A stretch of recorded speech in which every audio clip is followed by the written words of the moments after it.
रूस के राष्ट्रपति व्लादिमीर पुतिन ने नेटो देशों को चेतावनी दी कि अगर उन्होंने यूक्रेन में सेना भेजी तो उन्हें दूसरे विश्व युद्ध से भी गंभीर नतीजे भुगतने होंगे।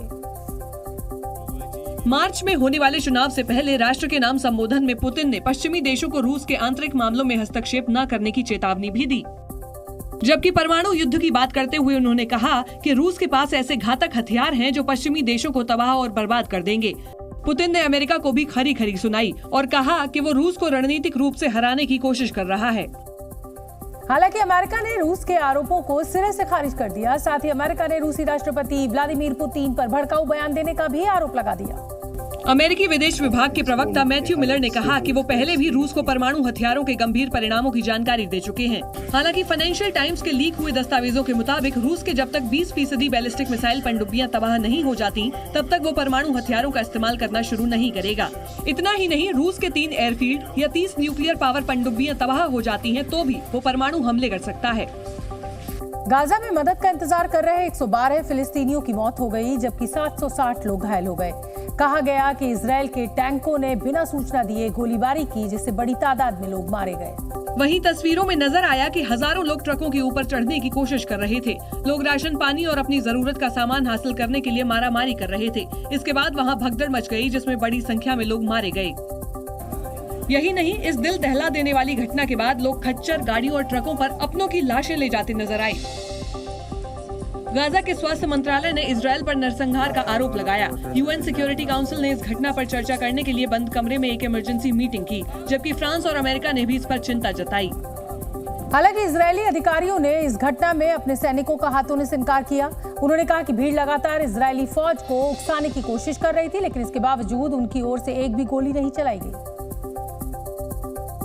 इजराइल के दावों की माने तो उनकी सेना इजिप्ट से राहत सामग्री के साथ आए ट्रकों की निगरानी कर रही थी। इस दौरान वहां भगदड़ मच गई। लोग लूटपाट करने लगे, जिसमें कई लोग मारे गए और कई जख्मी हो गए।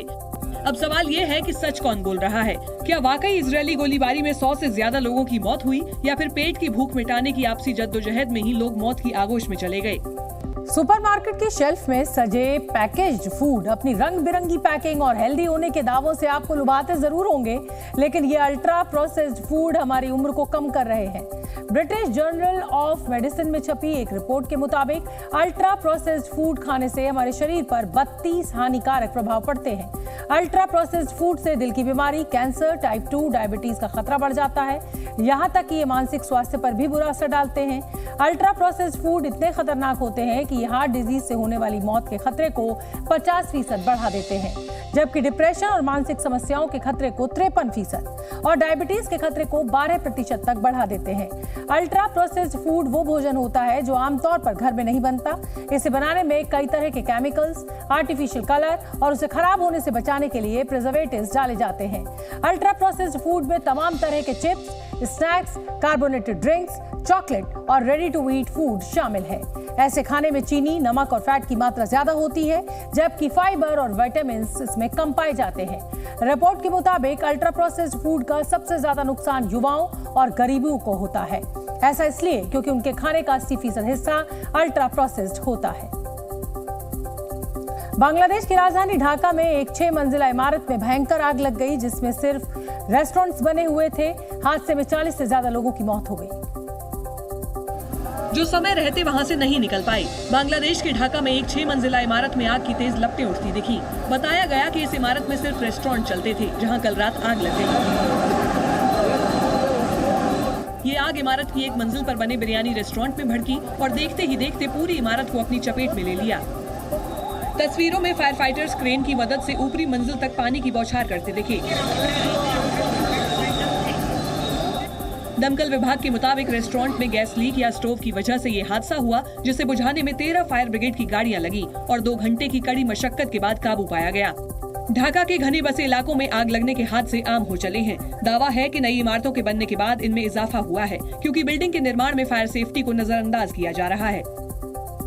थाईलैंड के चोनबुरी में समुद्र में धमाके सुनाई दिए और आसमान में हेलीकॉप्टर से लेकर अमेरिका के F-16 जेट उड़ान भरते हुए दिखाई दिए। बताया गया कि थाईलैंड में कोबरा गोल्ड सैन्य युद्धाभ्यास चल रहा है।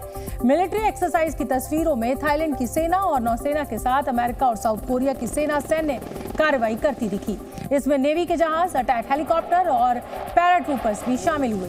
कोबरा गोल्ड मिलिट्री ड्रिल में इस बार 30 देशों के 9,000 से ज्यादा सैनिकों ने हिस्सा लिया, लेकिन इसमें चीन शामिल नहीं हुआ।